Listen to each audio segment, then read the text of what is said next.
সকলোৱে গৈ আছো ৰূপালী জয়ন্তী চাবলৈ। তাতে আমি যাদৱ পায়েঙক লগ পাম। পায়েং আহি আছে বুলি কৈছে, কিন্তু লগ পাম নে নাপাম, দেৰি হ'ল আহা।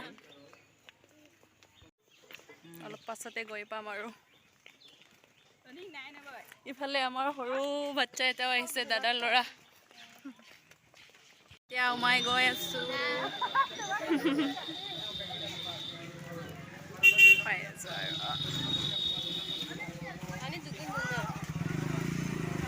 ইয়াত আহি পালো। এতিয়া মিটিং হৈ আছে। দুৰ্যোগপূৰ্ণ এই অৱস্থা, এই পিছপৰা নাৱৰ এইফালে যাদৱ পায়েং বহি আছে। আমি আমাৰ বতাল হাতীৰ গাড়ীত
অতি আনন্দৰে দৰা কইনাক আদৰিবলৈ আহিছিলোঁ সোৱণশিৰি পাৰলৈ।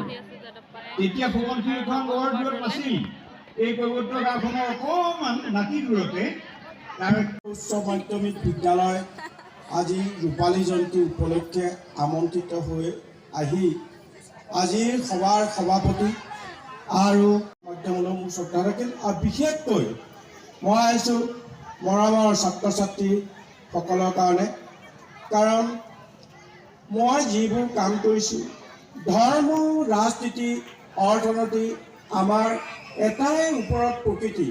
সেইদৰে ৰাজনীতি, অৰ্থনীতি একসকলে আছে। সেইদিনাই ব্ৰিটিছৰ অধীনলৈ গৈছিল, তাতে মোৰ জন্ম হৈছিল আৰু দেখিছিলোঁ সৰুতে ব্ৰিটিছৰ দিনৰ জাহাজ ঘাট তই এইটো কামকে কৰিবি, এদিন পৃথিৱী আদৰ্শৱান হবি। আৰু এইবোৰ কৰোঁতে কুকুৰে বকি থাকিব, হাতীয়ে ঘূৰি নাচায়, তোৰ কামটোহে তই কৰিবি। সেইদৰে এদিন 79ত প্ৰলয়ংকৰী বানপানী আহিল। চীন দেশৰ পৰা, অৰুণাচল প্ৰদেশৰ পৰা বহু জাবৰ জোঁথৰ আহিল। সেই খহাই নিয়া ঠাইবিলাক শুকান বালি দমদমীয়া হৈ গ'ল।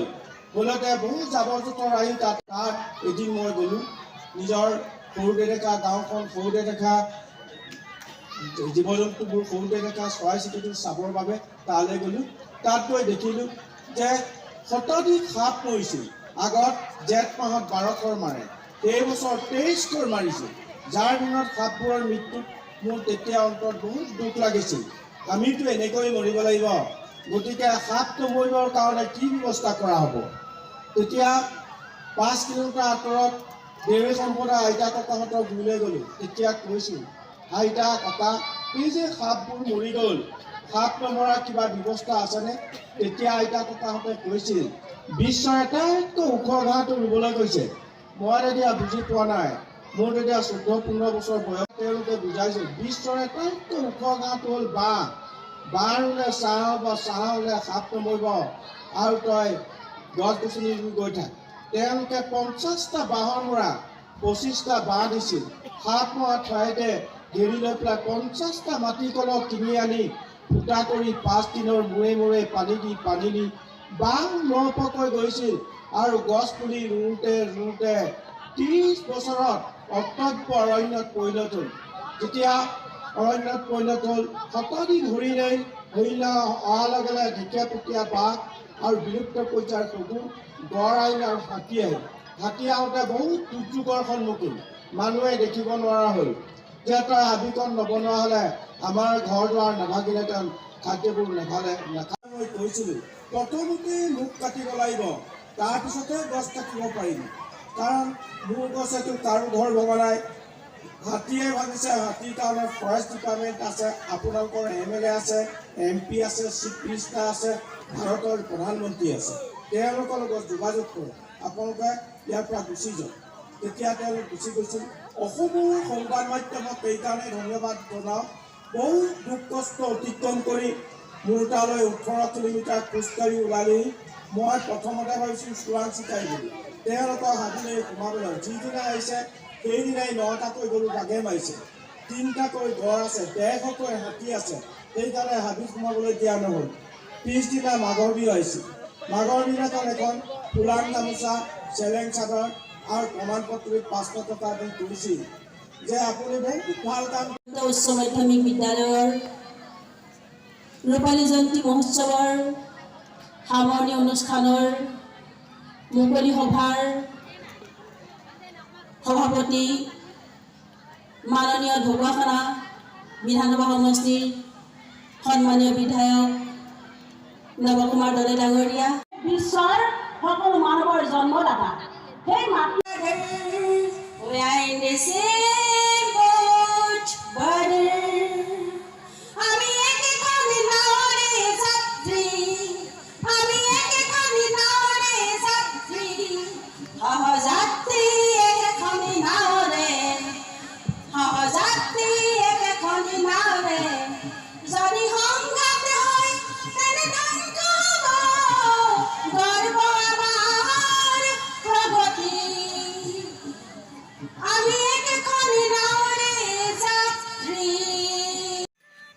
আমি ঘূৰি আহিলোঁ। এতিয়া সন্ধিয়া হ'ল, আমি গৈ আছোঁগৈ। কেনেকুৱা লাগিলে? ভাল লাগিলে। যাদৱ পায়েঙক লগ পালি নাই? মানে লগ পালে মানে দেখিলি আৰু ন, ওচৰৰ পৰা লগ পোৱা নাই। ভাষণটো শুনিলোঁ আৰু গৈ আছোঁগৈ।